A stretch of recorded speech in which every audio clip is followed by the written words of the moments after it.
नमस्कार दोस्तों, welcome back to my channel. दोस्तों हम देखने वाले हैं क्लास 10th हिंदी का, ठीक है, सब्जेक्टिव क्वेश्चन देखने वाले जो कि बहुत इंपॉर्टेंट है आपके एग्जाम के लिए, ठीक है। वीडियो को स्किप नहीं करना, ठीक है, पूरा फुल वॉच करना है तो हम शुरू से लेकर अंतिम तक, ठीक है।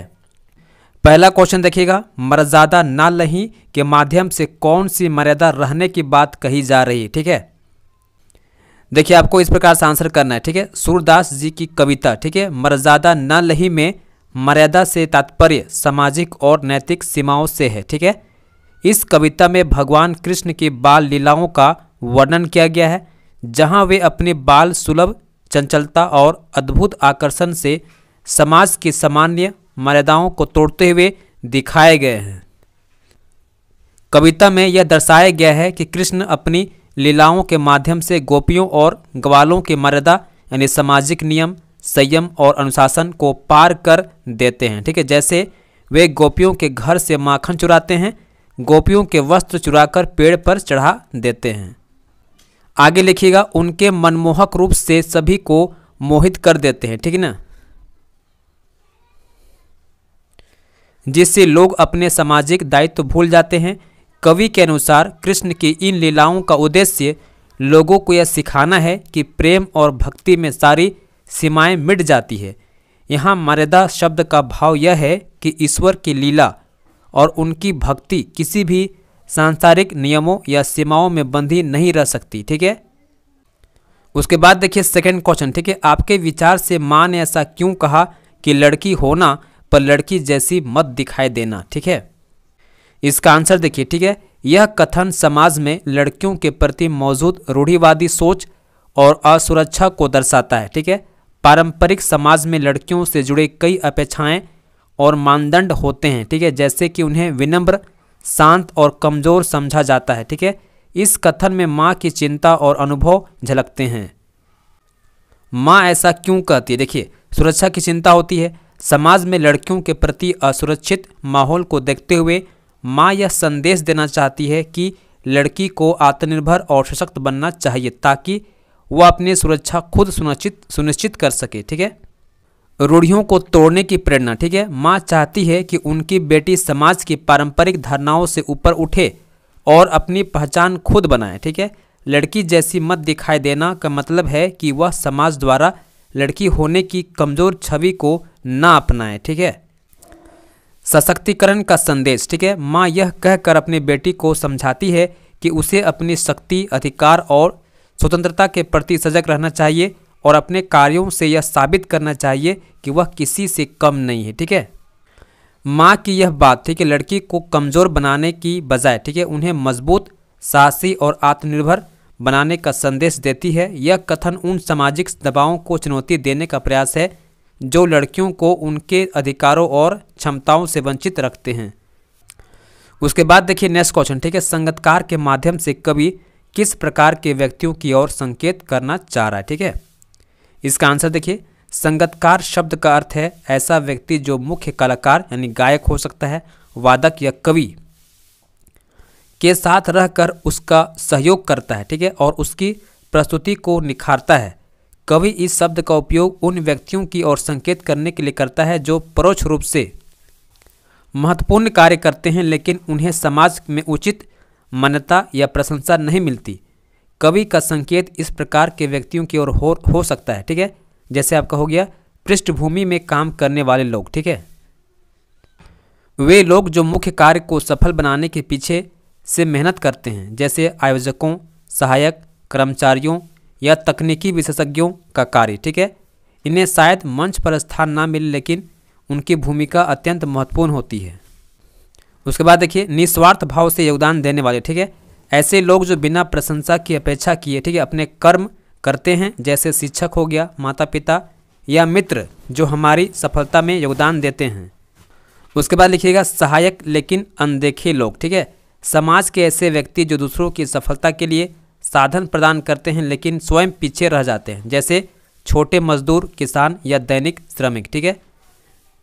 कवि इन संगतकारों के माध्यम से यह बताना चाहता है कि हर बड़ी उपलब्धि के पीछे निस्वार्थ भाव से काम करने वाले लोग का हाथ होता है, ठीक है।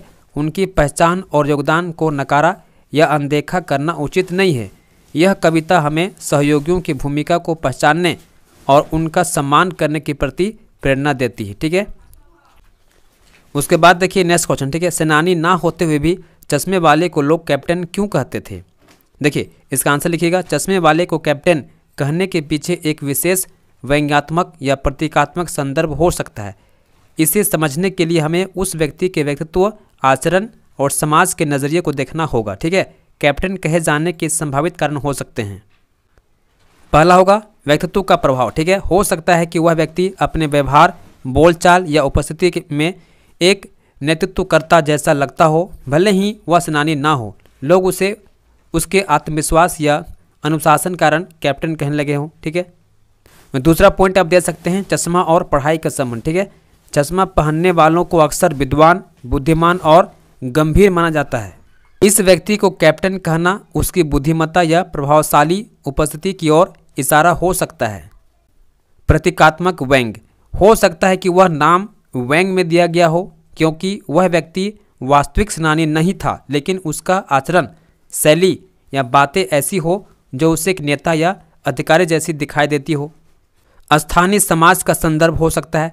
कुछ स्थानों पर विशेष नामकरण जैसे कि सिर्फ मजाक, प्रेम या सम्मान के रूप में होता है। कैप्टन कहकर उसे एक विशिष्ट पहचान दी गई हो। आप अपने आंसर में ये जोड़ सकते हैं। ठीक है, यह संबोधन हमें यह समझाता है कि समाज में लोग, ठीक है, केवल औपचारिक पदवी या स्थिति के आधार पर नहीं, बल्कि व्यक्तित्व हो गया और प्रभाव के आधार पर भी किसी को विशेष उपाधि दे सकते हैं। कैप्टन कहने के पीछे भले ही वह व्यक्ति सेनानी ना हो, लेकिन उसके व्यवहार से उसे इस उपनाम का हकदार बना दिया जाता है। ठीक है, उसके बाद देखिए नेक्स्ट क्वेश्चन। ठीक है, भगत की पुत्रवधू उन्हें अकेले क्यों नहीं छोड़ना चाहती थी? ठीक है, देखिए भगत की पुत्रवधू का अपने ससुर को अकेले ना छोड़ने कारण उनकी देखभाल और सुरक्षा की गहरी भावना हो सकती है। यह भाव भारतीय समाज में परिवार के बुजुर्गों के प्रति प्रेम, कर्तव्य और सम्मान की परंपरा को दर्शाता है। इसका कारण क्या हो सकता है? बुजुर्गों की देखभाल की जिम्मेदारी। ठीक है, पुत्रवधू अपने ससुर की उम्र, स्वास्थ्य और कमजोर स्थिति को समझती थी। उन्हें अकेले छोड़ने का मतलब उनकी ज़रूरतों की अपेक्षा करना हो सकता था। संवेदनशीलता और प्रेम। ठीक है, भगत शायद उम्र के उस पड़ाव पर थे जहां वे मानसिक और शारीरिक रूप से कमजोर हो गए थे। पुत्रवधू के दिल में उनके प्रति प्रेम और चिंता थी, जो उन्हें हमेशा उनकी देखभाल के लिए प्रेरित करती थी। ठीक है, आगे अब लिख सकते हैं सुरक्षा की भावना। ठीक है, अकेलेपन से व्यक्ति असुरक्षित महसूस कर सकता है, विशेषकर वृद्धावस्था में। ठीक है, बूढ़ा में, है ना। पुत्रवधू यह सुनिश्चित करना चाहती थी कि भगत को किसी प्रकार की असुविधा या दुर्घटना का सामना ना करना पड़े। उसके बाद आप ये पॉइंट लिख सकते हैं, परिवार की परंपरा और मूल्य। ठीक है, भारतीय समाज में यह माना जाता है कि परिवार के बुजुर्गों की सेवा करना न केवल उसकी जिम्मेदारी है, बल्कि यह धार्मिक और नैतिक कर्तव्य है। पुत्रवधू इस परंपरा का पालन कर रही थी। ठीक है, भगत की पुत्रवधू का ऐसा व्यवहार यह दर्शाता है कि वह न केवल अपने कर्तव्यों के प्रति सजग थी, बल्कि वह अपने ससुर के प्रति प्रेम और सम्मान की भावना से भी प्रेरित थी। उनका अकेले ना छोड़ने का निर्णय परिवार की सामूहिकता और बुजुर्गों के प्रति आदर का प्रतीक है।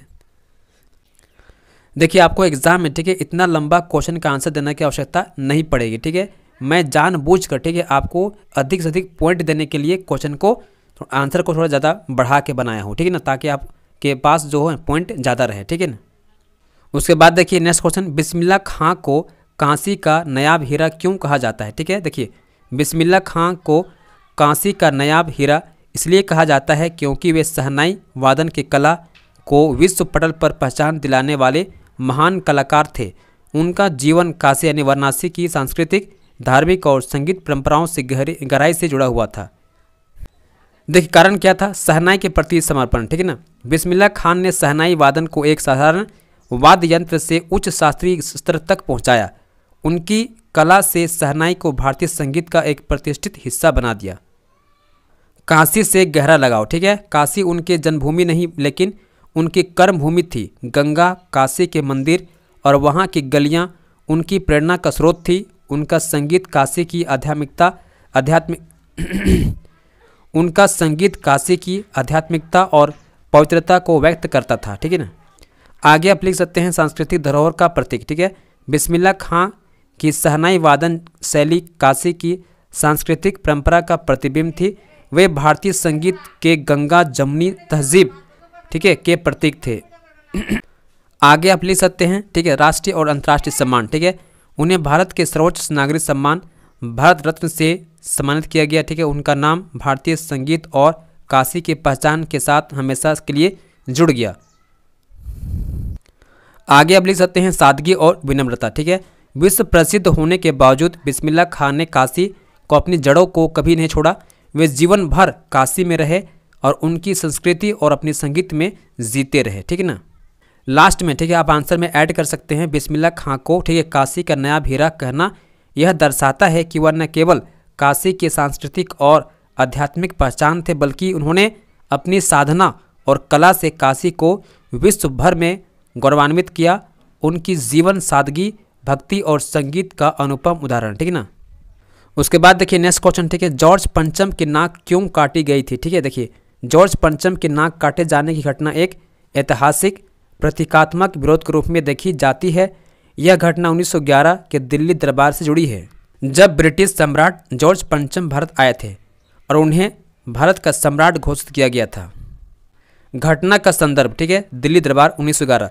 जॉर्ज पंचम के भारत आगमन पर दिल्ली में एक भव्य दरबार आयोजित किया गया। इस दौरान ब्रिटिश राज की शक्ति और साम्राज्य का प्रदर्शन किया गया।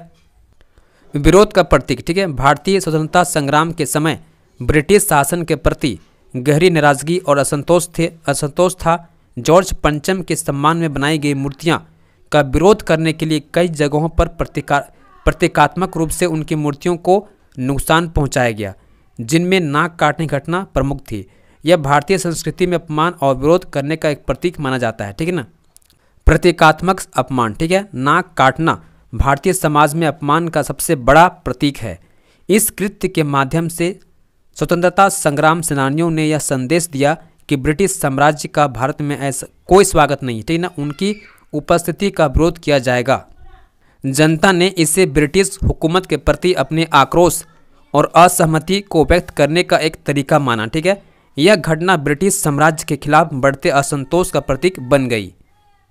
लास्ट में आप ऐड कर सकते हैं जॉर्ज पंचम के नाक काटने की घटना केवल एक मूर्ति पर किया गया कार्य नहीं था, बल्कि यह एक प्रतीकात्मक विरोध था। यह भारतीय जनता की स्वतंत्रता की आकांक्षा और ब्रिटिश शासन के प्रति अस्वीकार्यता को दर्शाता है, ठीक है। उसके बाद देखिए नेक्स्ट क्वेश्चन, ठीक है, गंगटोक को मेहनतकश बादशाहों का शहर क्यों कहा गया है, ठीक है। देखिए गंगटोक को मेहनतकश बादशाहों का शहर कहा जाना इसके इतिहास, भूगोल और वहाँ के लोगों की जीवन शैली से जुड़ा हुआ है, ठीक ना। यह विशेषगण गंगटोक और उसके लोगों के मेहनत, दृढ़ता और संघर्षशीलता को दर्शाता है। कारण क्या है? कठिन भौगोलिक परिस्थितियाँ, ठीक ना। देखिए गंगटोक पहाड़ी क्षेत्र में है, ठीक है, जहाँ जीवन यापन और संसाधनों का प्रबंधन चुनौतीपूर्ण है। यहाँ के लोग अपनी मेहनत और कौशल से इस कठिन भौगोलिक परिस्थिति को जीने योग्य बनाते हैं, ठीक है ना। आगे आप लिख सकते हैं श्रमशील जनता, ठीक है। गंगटोक के निवासी कृषि, हस्तशिल्प, पर्यटन और छोटे व्यवसायों में लगे हुए हैं। वे कठिन मेहनत से अपनी आजीविका चलाते हैं और पर्यावरण के साथ सामंजस्य बनाकर रहते हैं। आगे आप लिख सकते हैं शांत और अनुशासित जीवन, ठीक है। गंगटोक की जनता अपने काम और अनुशासन के लिए जानी जाती है। वे मेहनती होने के साथ साथ अपने शहर को साफ सुथरा और संगठित रखने में भी काफ़ी योगदान देते हैं। आगे आप लिख सकते हैं सिक्किम का ऐतिहासिक महत्व, ठीक है। गंगटोक सिक्किम की राजधानी है और यहाँ बौद्ध धर्म, कला और संस्कृति की गहरी जड़ें हैं। अतीत में यहाँ के राजाओं, ठीक है, ने सिक्किम की सांस्कृतिक धरोहर को संरक्षित रखने के लिए कठिन परिश्रम किया। इसने मेहनतकश बादशाहों की छवि को जन्म दिया। आगे भी लिख सकते हैं पर्यटन और आर्थिक विकास, ठीक है। गंगटोक के लोग पर्यटन को बढ़ावा देने के लिए कड़ी मेहनत करते हैं। वे पर्यटकों को स्वागत अपने आतिथ्य और परिश्रम से करते हैं, ठीक है, जिससे शहर की अर्थव्यवस्था चलती है। गंगटोक को मेहनतकश बादशाहों का शहर कहना इस बात को दर्शाता है कि वहाँ के लोग अपने परिश्रम और ईमानदारी से अपने शहर को सुंदर और संपन्न बनाए रखते हैं। उनकी मेहनत और आत्मनिर्भरता गंगटोक को न केवल एक खूबसूरत पर्यटन स्थल बनाती है, बल्कि एक प्रेरणादायक स्थान भी है।